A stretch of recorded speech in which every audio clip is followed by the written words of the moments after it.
everyone, and welcome back to my channel. My name is Brie. Hi, if you're new here, or hi, if you've been here before.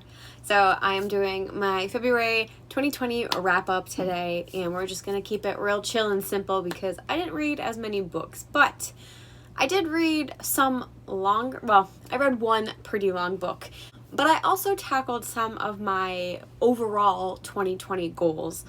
If you had watched my reading goal video back in December, two of these books qualify for some of the things that I was hoping to get to more of, or just in general this year. So without further ado, let's get into it. So the first book that I'm going to mention, actually I realized that technically this also counts for one of my reading goals, and that was to kind of do some more challenges. So the first book I read was Bowl Away by Elizabeth McCracken.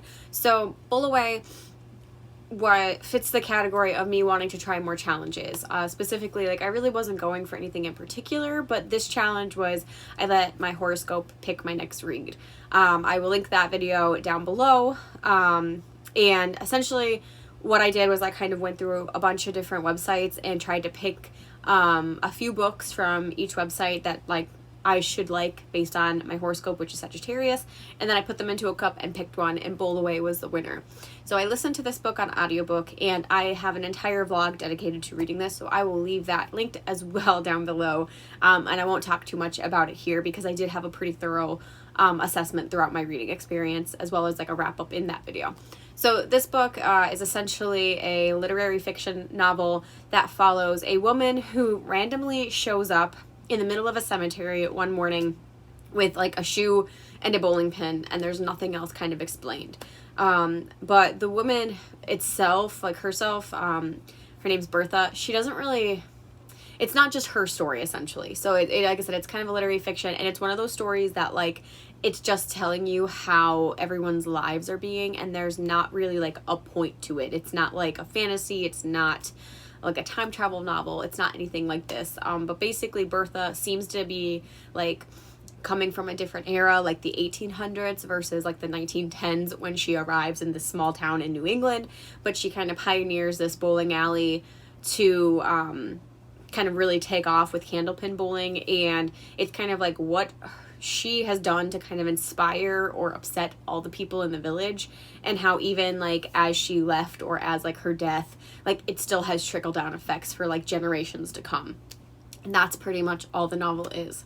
So like I said, I will leave my link video down below, but essentially I gave it a 3 stars. At times it was really interesting, and towards the end of the book is when I actually started to get really invested in it, but it took me a while. I almost considered not finishing it at all, because for the first 5 hours of the audiobook I just wasn't interested. It wasn't very interesting to me, and it was not that, I don't want to say it was quite boring, but it was kind of boring. And like I said, as it got into it, and as I started to realize that it was a slice of life novel and not there wasn't going to be a greater purpose to it, that's when I kind of let myself sit back, and I was saying, okay, I can just enjoy it now, because I really was looking for what was the point, and there wasn't one, at least not to me. So overall I gave it a 3 stars. I would love to try this experiment again, but maybe I don't know if I'll do my horoscope, maybe I'll do something else. If you have ideas for different challenges, let me know, and maybe I will try it. But yeah, that was my thoughts on Bowl Away. The second book of the month that I finished was It Will Fall by Sarah Harrion. So It Will Fall is a horror fantasy young adult novel. It's a mouthful, I know.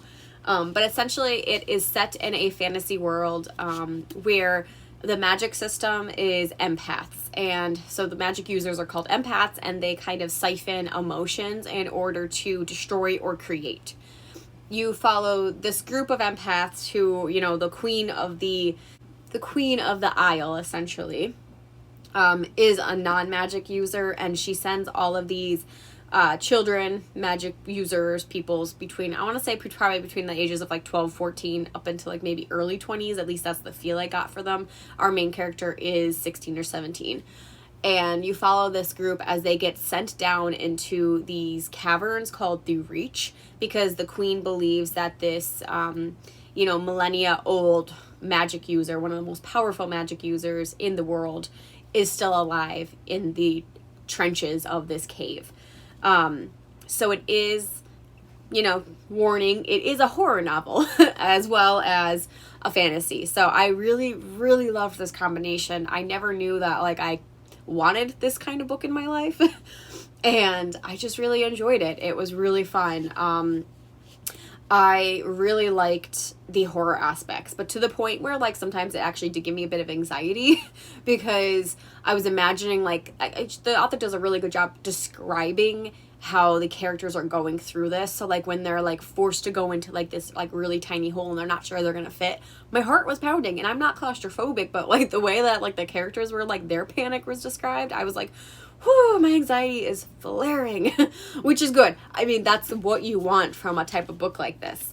The best way I would describe it is the movie The Descent. If you've watched that, take that movie and just throw it in a fantasy world instead. That is essentially what it was. So it was like The Descent with magic. And I don't know if the author pitched it that way, but she should have, because that's how it was.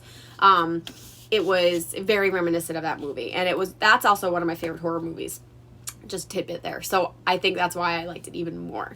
I really liked the characters, even though the main character at times, like, kind of made me mad, but I think that's what you were supposed to. She's just a very angry individual. She doesn't feel like she deserves, and her people don't deserve to be treated so poorly by the capital and its non-magic citizens. And, you know, being, like, having families torn apart and people dying and people going missing all the time because the queen is not doing anything to protect them. Her anger is justified, but sometimes it made me infuriated because I'm just like, get over it and save yourself or save others or what have you.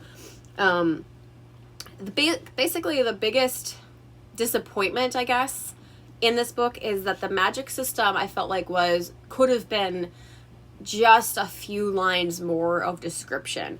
Essentially, like I said, you have, you siphon emotions. So angry or, like, upsetting emotions can help you destroy things, whereas happy and pleasant emotions can make you create. Obviously, the empaths struggle with the happy side of things because they're restricted in what they can do and just being treated very poorly. So there's a lot more negative, so destruction is much easier to do rather than the happy ones. But there's definitely some of, like, both sides shown where they're creating things and they're destroying things. The biggest thing that I felt like is I didn't really understand, like, what happened when you siphoned emotions, because they did kind of make it clear that you can't siphon your own emotions, but they didn't say, like, the author never mentioned, like, oh, if you siphon from someone, does that person then, do they get weaker? Do they get, like, can they tell if you're siphoning emotions? And that really was never clear to me.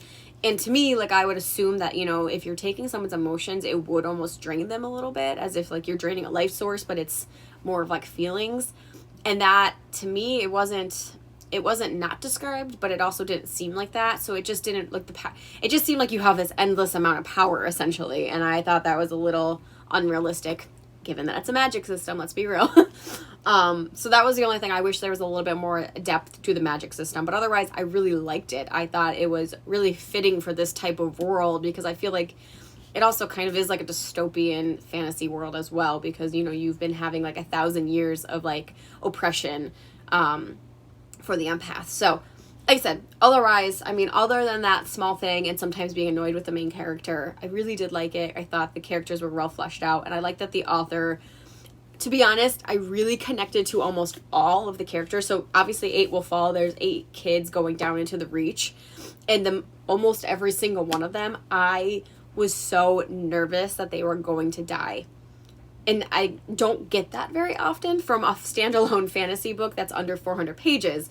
Usually, it really takes you, like, an entire series to really get invested. But I was so nervous for all of them. And, and there is death in this. So, again, trigger warning, death and gore and horror.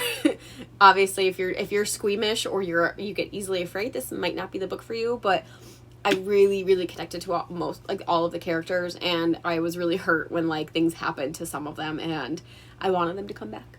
So, overall, I gave this a 4 out of 5 stars. I will very likely pick up another book by this author, especially if it's another horror fantasy or horror in general, because I don't feel like there's enough YA horror and not enough good YA horror. This also, one of my goals for the year was to read more horror-based books, and this qualifies as that. So the third and final book that I got through in the month of February was The City of Brass by S.A. Chakraborty. So this is a pretty big book. Well, literally a big book, but also a big book on BookTube. And you follow a woman in like the 1900s Cairo, or the 1800s, I think. 1800 Cairo, and, you know, she is trying to kind of find her history. She does these weird little magic quirks and doesn't know why. So she kind of like is able to heal people or understand like what malady they have. And she can also like pick up languages really easy, but she doesn't know her origins. And so instead she kind of uses her like small little powers to swindle people in Cairo.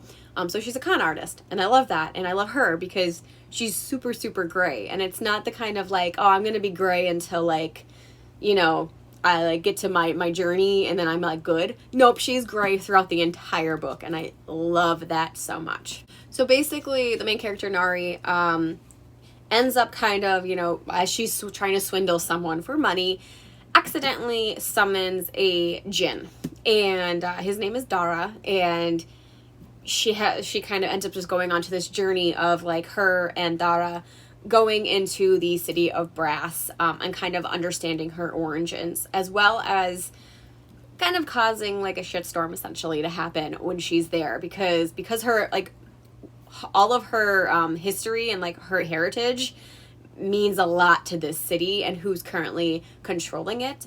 The same with Dara. He is a very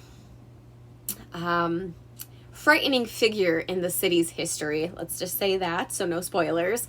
So when the two of them arrive, it just stirs up a lot, and you know, that's kind of where you go off of. So I absolutely loved this book. I will give it probably right now, like it might be a 5. I gave it like a 4.5 really, and probably on Goodreads I think I rated it a 4, but it really, really, really was great.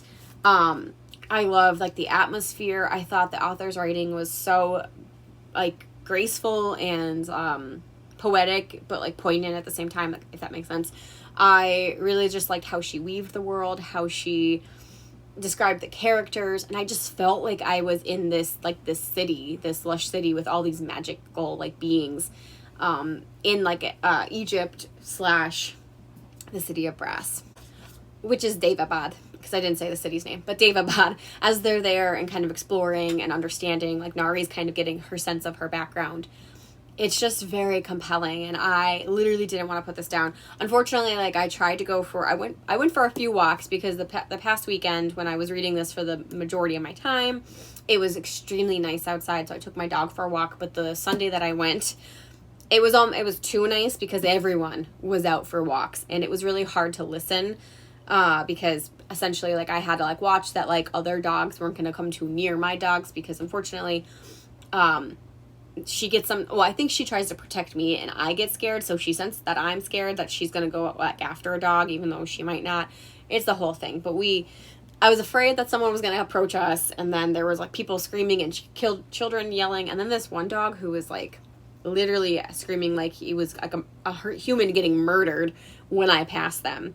But long story short, I did like miss some of the pieces because I was having a hard time hearing with everyone walking on the trail, but not enough that like it ruined my experience. So I just want to make sure that when I read the second book, if I listen to it, I'm just going to be aware that like I want to make sure like when I'm doing things, I'm fully immersed, because it really was good. The biggest gripe I have about this book is the main character, and I'm hoping that it's going to be like she's going to grow, because she's thrown into this.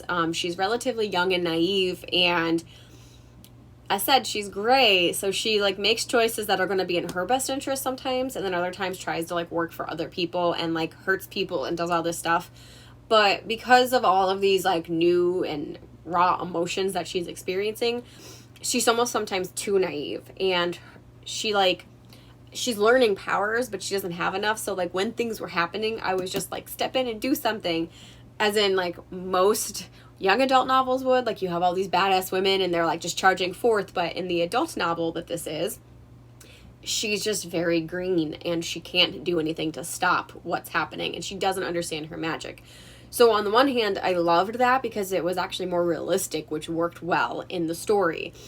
But I hope that she does grow and like starts to learn how to use magic and continues with the series, because the third book comes out this year and it's the final in the series, and I want to see growth from her. I think she has great potential to do so. If she doesn't, I'm going to be really mad, because if this is 3 books of her acting the way she did in this book, I'm going to be mad because I'm not going to enjoy it. I think sometimes she could be a little too dumb. But it wasn't enough to hinder my enjoyment again, because I feel like if the author does it really well, she is going to weave Nari's growth throughout the entire series, and Nari is going to be badass by the 3rd book. So, long story short, I gave this a 4 out of 5 stars, and I am going to hopefully continue this series within the next month or 2, and buy the last book when it comes out, I believe in June. Another tidbit that I just want to add before I forget, because I did slightly forget this, that this book is dual perspective. It follows not only Nari, because Nari is the main character essentially, but it also follows Ali, who is a Daevabad prince, and he's the youngest prince, a second son, which typically you don't have in this society. So he's kind of he's also kind of facing tons and tons of challenges, and eventually Ali and Nari's stories collide, and it's kind of how they start to intersect, their friendship starts forming, and what that means for Daevabad. So I forgot because I was focusing more on Nari, but Ali is also an important perspective in this novel. So just wanted to add that. The other challenge that I mentioned in my 2020 reading goals video was to start reading books over 500 pages, because a lot of them intimidate me. And this book also fills that. It's not much. I think it's like 530 or 550 pages, but it's over 500, guys. So here we go. We're making all the challenges happen this year. So there you have it. It's probably, I was rambling a little bit more with all these books just because I simply didn't read a lot, but I hope, you enjoyed this video, and look forward to my next month. I'll give you a slight spoiler if you made it to the end. I am trying another month-long reading challenge for March. I'm really nervous, but also excited, and hopefully it's not going to be a failure. So instead of getting a March 2020 wrap-up, you're going to get a vlog for my entire reading experience. So look forward to that, hopefully, and we'll see if it's a success or failure. But otherwise, as always, let me know down below if you've read any of these books, if you're interested in those books, or if you have any suggestions based on what I read and liked this month. If you have anything else that you would think I would enjoy, please leave them down below. So until next time, guys, I'll see you then. Bye.